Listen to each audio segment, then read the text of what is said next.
Recording by Apara music Nawada. सौतन के देल हो 1600 के सड़िया, बहनी के देल हो सूट हो। सौतन के देल हो 1600 के सड़िया, बहनी के देल हो सूट हो। आबे दे हो अब की दशहरा, हमरो के चाहे कुछ हो।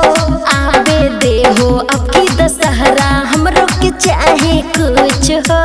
आबे दे हो अब की दशहरा। सौतन के देलिया 1600 के सड़िया, बहनी के देलिया सूट गे। अच्छा। सौतन के देलिया 1600 के सड़िया, बहनी के देलिया सूट गे। हमरा आबे देही अब की दशहरा, लहंगा देबो कीन गे। सही में? आबे देही अब की दशहरा, लहंगा देबो कीन खाली गे। झूठों के बोला। आबे देही अब की दशहरा। किनबो ना।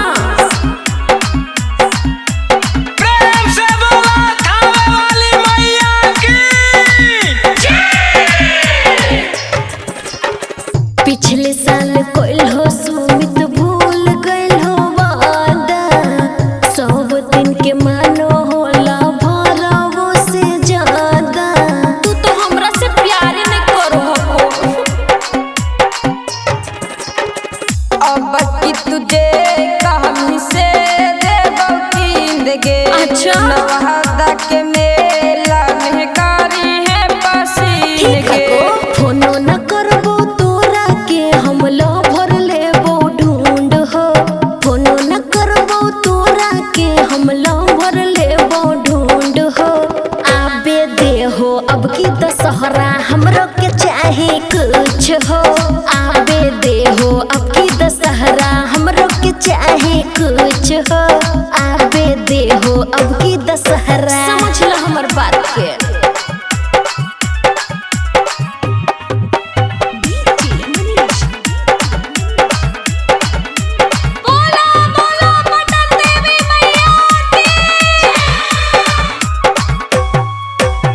बम्बई से आहो जल्दी धोइले हो गोड़िया।